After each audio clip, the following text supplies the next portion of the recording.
Hey Al, Hello, Chris. great to How see you you doing again. my friend? I'm very fine. I'm very fine. It's really nice to see you here in Sainte-Marie again. Yeah. And we've been talking in Tucson about, what is it, 4 months ago, 5 months ago? It seems ages ago, but yeah. And it was great. I mean, we talked about the development of the mineral market Yeah. and where we are right now. And it's so funny when we are sitting now in Sainte-Marie Yeah. and we can see and feel the history of the mineral markets here also, but also in Tucson. What would you say is the difference now between Tucson and Sainte-Marie? That's a really big question. I think the difference is that, Europe has a huge history of mineralogy. Right. Yeah. But then in the collections, the old institutions that first collected material for science, then they put the stuff on display, and then that moved into a journey of celebration of the material itself. America, of course, got to be careful what I say, but they came slightly later, but they also had really active collecting and they built on that sort of foundation, but they had the most spectacular minerals, and that's what sort of founded the Tucson show, founded by a group of collectors who were really keen to showcase the material they had. And that was sort of pioneering in a way to put the minerals on the international stage, but especially inviting people from major museums to go to Tucson to showcase some materials so people in Tucson and in the United States could see what else was out there. Yeah. And that was almost foundational in developing the mineral show, I think, in the 1950s, I think, Tucson. And I think we spoke about the development of the market, but that's always underpinned by people.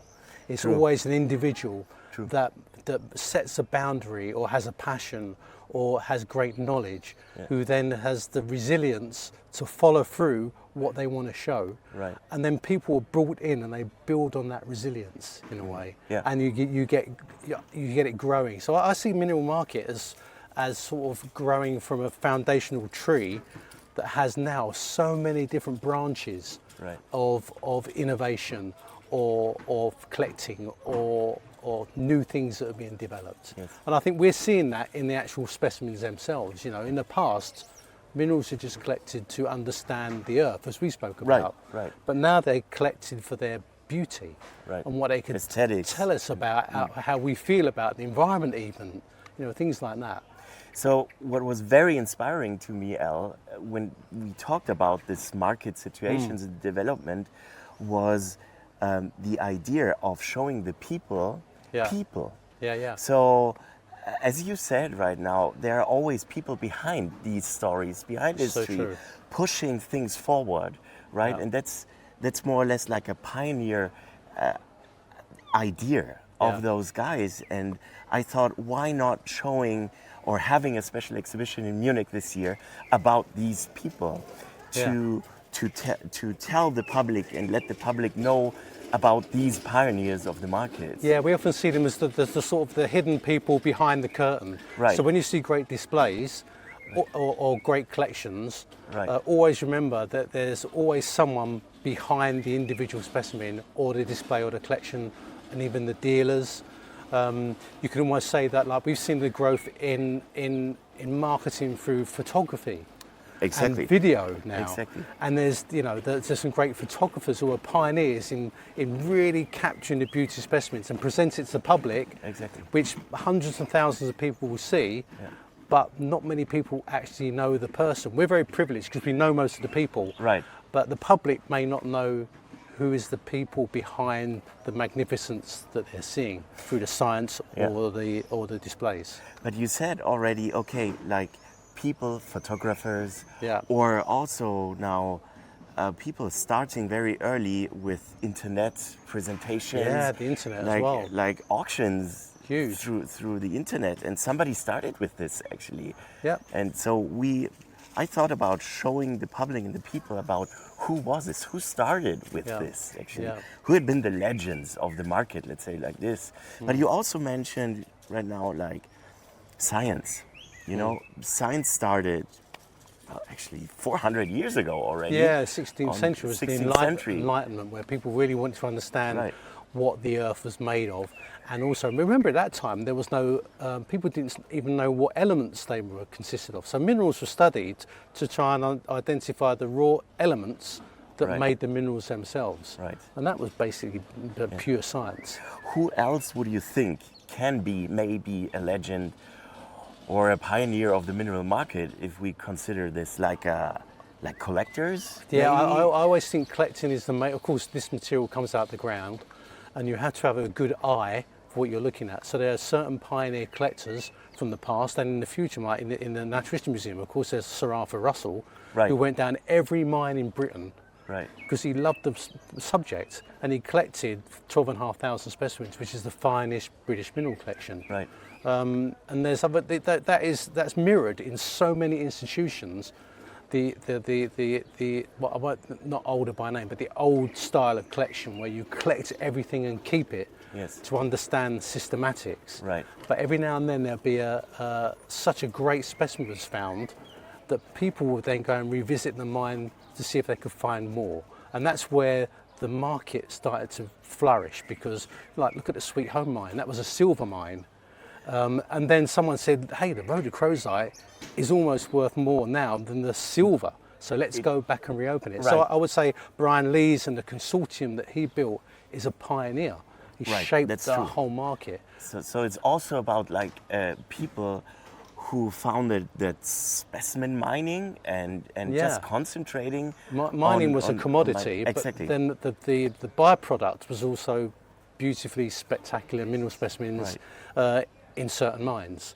Tsumeb shaped the industry. You know, the German collectors and the German owners who opened the mine flooded the market with the most amazing pieces.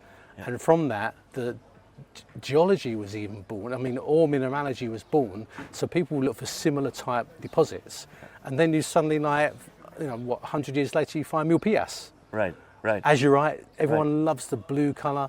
And that was found. The pioneers of that mine found this fantastic deposit. Interesting, very interesting. So I think the mineral market has followed a really prescribed evolution. Run by universities, run by museums. Collectors love to have their specimens in the museums, but now the dealers really have some of the most amazing specimens, and they sell to a much more appreciative public and a wider audience. And I think Mindat had a huge part to play for our community. Right. You know, Jolene did a great work in pulling together a massive information. And he has hundreds of thousands of subscribers, and people visit the site, which are learning about the minerals. And I think all of the major dealers we see are pioneers in their own right. They bring something different to the table. So they are more or less like the architects of the market, right? Yeah. Okay, but also I think the main architects also, it's a good, I like that word actually, is the photographers. Right. You know, Jeff Scovil. Right. Jeff Scovil started, 20, 30 years ago, and now we have 5 or 6 photographers that are world class. That I think came from sort of Jeff's effort, and through that was the... Not to forget Van Pelt, I would say. Yeah, the Van Pelts, of course, I mean, you could argue that minerals and gems are very much together. Right. You know, gems are almost wearable minerals, I like to call them, but have been shaped somewhat, of course. But they have to have an avenue to publish their photographs, and that's where things like Lapis comes in, really important publication. Min Record, Rocks and Minerals, even the old lapidary magazines. You know, they were bringing the subject to the people to build the interest.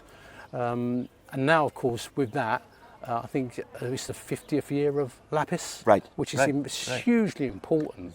And a lot of content. I mean, incredible content. Yeah. I mean, sometimes, I do a lot of research and reading.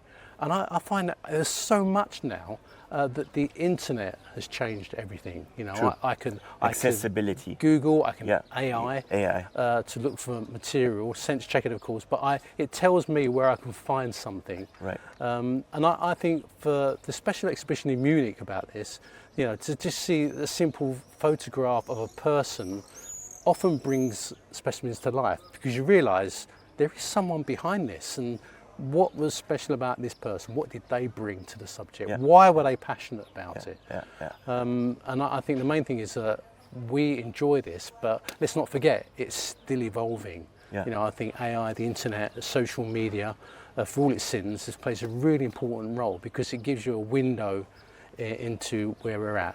but we mustn't forget those pioneers, because it almost grounds us down a bit to say, wow. And it gives us a sense of awe. Right. You know, I see great collections and I think, wow, someone collected 20,000, let's say, ammonites. But in there are really important specimens that are driven to science, but the person had to collect the material, I think. So interesting, Al. Thank you very much for giving me this I've spoken a lot, and really and inspiring me so much about what we want to show this year at the special exhibition. Yeah. And I think it's really a broad topic. Yeah, it's a big topic. It's a lot to tell. Yeah, yeah. We have to maybe focus a little bit on people we may not be able to show everybody. You know, that would be impossible. But I think it's a messaging. You know, right. Behind every great specimen there is a person or a group of people or an institution or a publication or a link. Because that's the other thing. That many people are linked together in a sort of tree of geology, which is, I find that really interesting. That's cool. Very nice. And where the people get their inspiration Very from. nice. Thank you very much, Al. Thank you. Are you coming to Denver, to the Hard Rock? Definitely Denver. Okay, always super. do Denver. Always do Munich. Super. Calendar events. So let's do it the following. Whenever we have Denver coming up, I think I have more information about the special exhibition and about the pieces we bring. Yeah. So let's talk about pieces and iconic pieces Right. from the pioneers and the legends of the market, Yeah. which we want to show in Munich. Okay. Look All right. forward to it. Thanks, Al. Thank you, my friend. Thank you. Cheers. Thank you.